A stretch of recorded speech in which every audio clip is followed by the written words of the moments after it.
vulnerability management, security operations. The way I look at these things, I mean, these are different type of guns, right? Now, when you're talking about the guns, it's very important that you talk about the guy or the soldier who's going to fire that gun. Okay. So, see, when we talk about digital transformation, and I think most of the companies, and I think I recently heard a great example that businesses are going towards technology at the core. Now, the way to look at this thing is Bajaj Finserv is fundamentally a technology company in the finance sector. Hello everyone, welcome to the Gauravbatra show. In previous episodes, you have seen we have talked a lot about cybersecurity issues, landscape, vulnerability management, tools, and a lot of things. Now, what part which we have not discussed yet is the skill gap. All the organizations are struggling to get the right people to do the right job for cybersecurity. So tools are there. People don't know how to work with them. People don't know how to get the right set of security policies, how to find and do the right kind of awareness program, and how to build their learnings and be up in the game. To cater this issue, we have today's special topic, which is on skill gap in the cybersecurity industry and how we can cater that. And to discuss this, I have a good friend, a mentor, Mr. Bithal Bhardwaj. He's a group CISO with GMR, and he's going to talk a lot on this topic today. Let's stay tuned.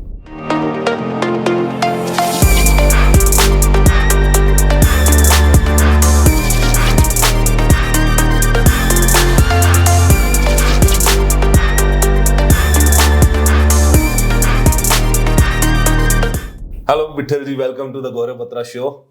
My pleasure to be on your show, Gaurav. Though you are on my show, I'm at your house. So, guys, Bithalji is a great host. I will request you to meet him and see the work he has done, not only in cybersecurity space, but he's a great artist. The painting which we are seeing here, is amazing. And I think, Bithalji, would you like to tell me what this represents? So what you see in the background, this is an image of school kids in a small village, and it represents the literacy we try to drive, and it goes very well with the theme which we have today about skilling. Exactly. That's really great, and I think that gives a great edge to of the background which we are sitting here. Taking from here, you're talking about literacy, right? Skill set, which we are talking about, or cybersecurity literacy. Why or how you think in today's organizations, which cybersecurity skill gap is there? What this is all about?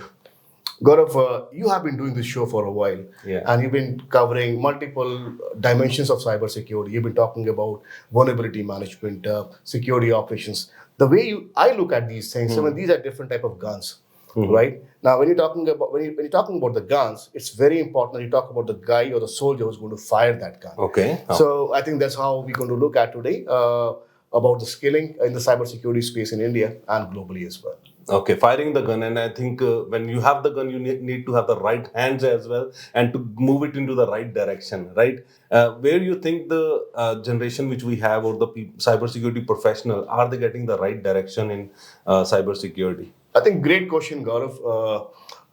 As everybody is using generative AI, so I did pose a question to ChatGPT, Okay. asking about, well, how many people are working in cybersecurity globally? And it threw up some very interesting numbers. It said around 4.7 million cybersecurity professionals are working globally at this point in time. Okay. What's even more interesting is that it also said that there are 3.4 million people or the roles which are still open globally. Now that gives you a sense of the amount of demand we have in the sector today. I think a couple of weeks back, or maybe last week, there was an article in one of the newspaper, and it talked about the India-specific numbers. It said this year there are around 40,000 jobs which are open, and out of which 30% are still unfulfilled, which fundamentally means it tells us that we have to work on creating this workforce for the cybersecurity. In the new digital era, cyber is at the core of the transformation. Exactly. I think big numbers, 7.4 million jobs which are open. And why you think there's so much demand, and what is creating this demand? See, when we talk about digital transformation, and I think most of the companies, and I think I recently heard a great example that businesses are going towards technology at the core. Now, the way to look at this thing is Bajaj Finserv is fundamentally a technology company in the finance sector. You've heard about OYO. It's a tech company in the hotel industry. Same thing goes for, say, OYO as well. It's a tech company in the taxi industry. Now, technology is taking a center stage for most of these organizations. And when you're talking about technology at the core, fundamentally also increasing the risk. Now, traditionally, businesses would have taken care of the financial risk and other management risks, but this whole tech at the core means that you have to take care of cybersecurity as a risk at a business level. So, hence, it's extremely important to be. Okay, so it's not wrong by saying that IT, which was used to be a support function, is now a business enabler, right? So, in that, and you being part of the industry, what kind of challenges you face? Because with your statements, I see the current cybersecurity professionals are not enough to cater the need. We need to get new people, and you must be interviewing many people for the roles as well. What kind of challenges the current CISOs are facing? Very interesting question, Gaurav. Now, we're talking about, and if you look at all the emerging techs today, right?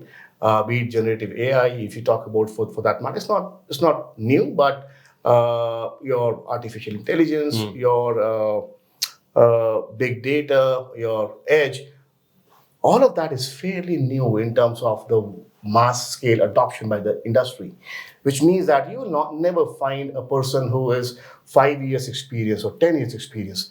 It puts an emphasis on the fact that you have to build the talent right from the scratch. And yeah, I think fair point, because all in cybersecurity we are seeing everything is new, and it may be, we are talking something today, in the evening there is new coming in the news, and people are saying we need to have professionals in that particular space, right? So why there is no awareness on this? Why, if you go to the colleges, still they are talking about AI, data? There specifically the people want to do robotics, cyber, computer science. But students of today, if I look, they are not talking or interested about cyber security. There is not much awareness. But without cyber security, these emerging technology will not stand. Right. So, what is happening in that space? Any? Gaurav, I help few colleges when the admission season starts up. So I try to address the parents and the students in general. And typically the question is, which stream of engineering should I go for? Yeah.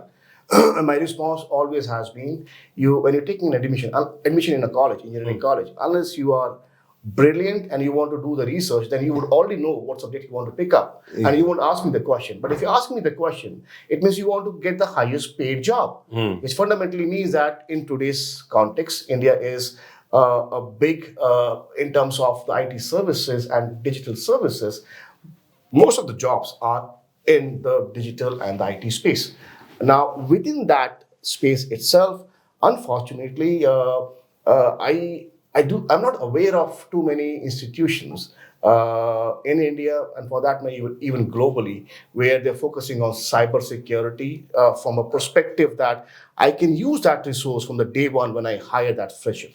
Now, with that said, Gaurav, cybersecurity indeed is a skill, but more than the skill, it's the attitude. It's the persona of that person who is taking care of the role. I think that is what we have to imbibe, and I don't think any curriculum for any college or any university takes care of that element. Exactly, and I think I echo that, because we have seen, being in educational space, like many students today, they want to do startup, they want to create their own business, but they start, I want to write the code, but when you put the code, in how much time it will get hacked, they are not worried about that. So they just want to begin the idea and doing. But cybersecurity awareness is required. And what you think the academia, and where you think the organizations can come together, or what they should do about it? I think, Gaurav, what the organizations, the hiring companies should be doing. One, I am not aware of, or I'm sorry, there are only very handful of organizations who have a very focused campus hiring teams for, or the internal programs for cybersecurity when it comes to the campus hiring. Most of the companies will have a campus hiring or university hiring organizations, and they try to intake the IT and the digital talent. And out of that pool, X small percentage is aligned to cybersecurity. So fundamentally, you've taken in a computer graduate who has no idea about cybersecurity, little bit of awareness is there, and then you put them for a job. Now, if when you put that fresher in the cybersecurity job, it takes at least 6 months to know the fundamentals. It takes 1 year to become fully effective in the role which you expect to deliver as an employee.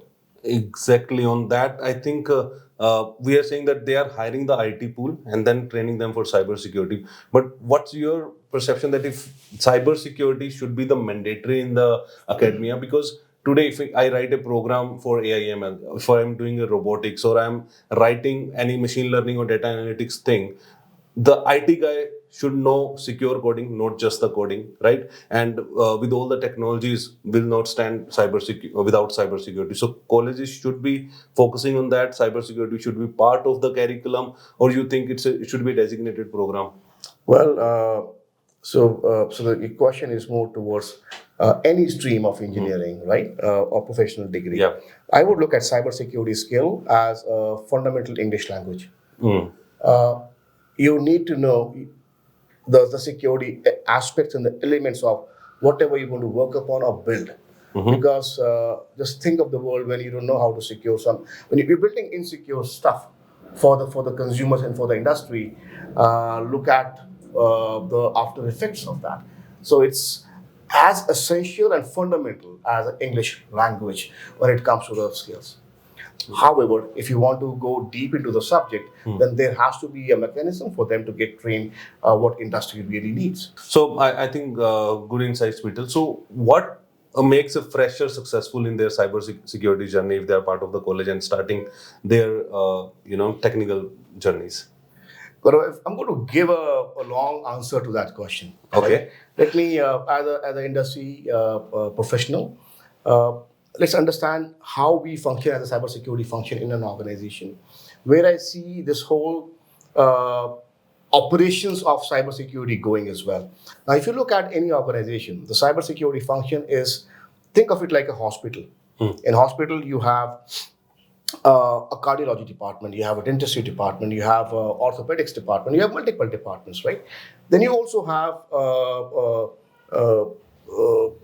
emergency ward, right? Then you also have a diagnostic center. Now, when you go to an hospital, if you go to ortho, he'll say, go to the diagnostic ward, get your X-ray done, come back to me, I'll tell you something. And so on and so forth, it happens there. Now, what is happening? Cybersecurity is exactly very similar. Today, the way it works in the organizations, you have VAPT as one function, you have SOC as another function, you have governance as another function, right? SOC, I would see it as more as an emergency room. Because in that one room, the magic happens. It's also a diagnostic center. It also has the subject matter experts, to respond and contain the threats. Where I see this whole thing heading is that there will not be hospital with different departments. They'll just be the emergency ward, which fundamentally means that in security functions in the organizations, you will have just one function. In GMR, we call it ICDC, Integrated Cyber Defense Center. And that's where my compliance, my SOC, my VAPT, my physical security, my admin from the infrastructure standpoint, they all come together. Now, what's important, the reason I said that is, it's important that you need to know all the elements. Gone are the days when, well, I will be an incident handler, or I'm going to be a VAPT analyst, or I'm going to be the risk management guy. Those days are gone. It's important that you should be able to operate as a doctor in the emergency ward of the hospital. Now, the reason I told you the whole story, cybersecurity is not a skill. As I said earlier, it's an attitude. You need to have a certain critical thinking abilities. You need to be able to communicate very effectively with your stakeholders. You need to have a phenomenal problem-solving skills, and you should be hungry for more and more knowledge. Yeah, and I was telling somebody yesterday, the good, successful security guy is the one who is always thinking, what am I missing? What am I missing? If you don't think like that, what am I missing? Kya reh gaya? Right? Then you are not the right security professional, in my opinion. If you're fairly settled in the role, then I think you will not have a long career in cybersecurity. Now, coming back to the question of how do we build this talent? Right? Again, I go back to the medical sector again. I love to pick up these learnings from different fields. Doctors have this whole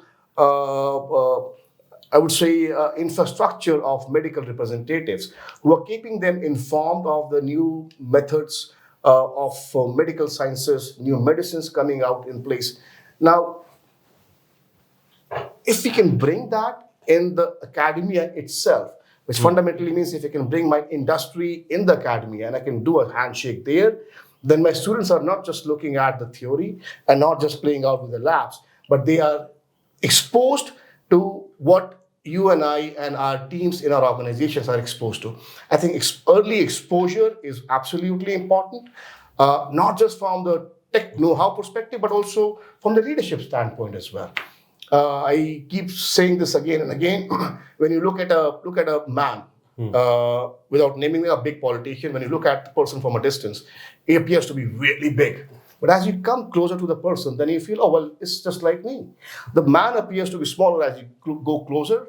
But if you look at a tree, now tree from a distance is really small. But the moment you go closer to the tree, it appears to be bigger. Yeah. I think that is the whole idea. How can we bring in the exposure of the leadership from the industry and the practices from the industry in the academia? That's the way for us to solve the problem. I think I'm loving it, Bithal, how you're, doing the references. So tree, I got it, CISO or CXOs, right? So maybe we are saying that students should be talking to those, folks more often, and there should be opportunity where they can actually talk to the leadership while they are in the college itself. And another reference is how you have given that hospital and technology streams. That's great. I think for the students who are watching us, from beginning they feel like, okay, we need to be hackers, we need to be do a VAPT guy, but with your insights, they know that, okay, there's not only a hacking thing, but there's a lot of wider game in cybersecurity. Even that awareness is not there with many students, and instead of being just breaker,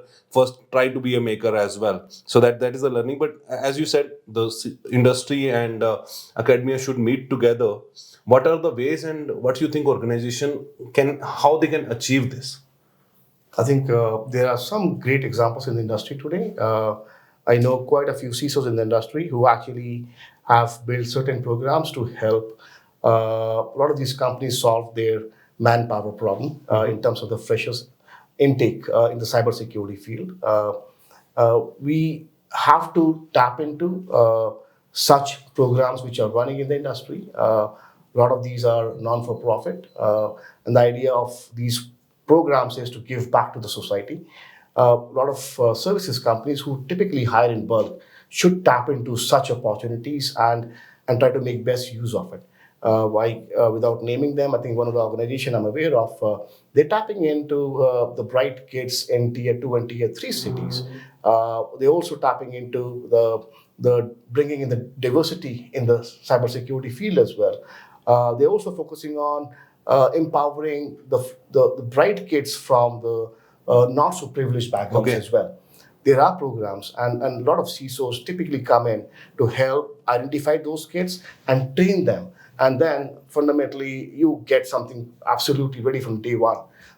So idea is go out and look out for such programs and see how you can tap into them. Okay, that's amazing. Good to know that there are many people who are doing good job in this particular space, and definitely the numbers you have given earlier, that 3.4 million, the organization need to look for fresher intake. But how the current cybersecurity professionals, they can upskill their game, because they also need to learn about the new technologies, new tools, and do we need to look into some cross training platforms or something like that? What are your ideas on that? Great question, and I'm sure that a lot of managers in the organizations do keep getting requests from their teams.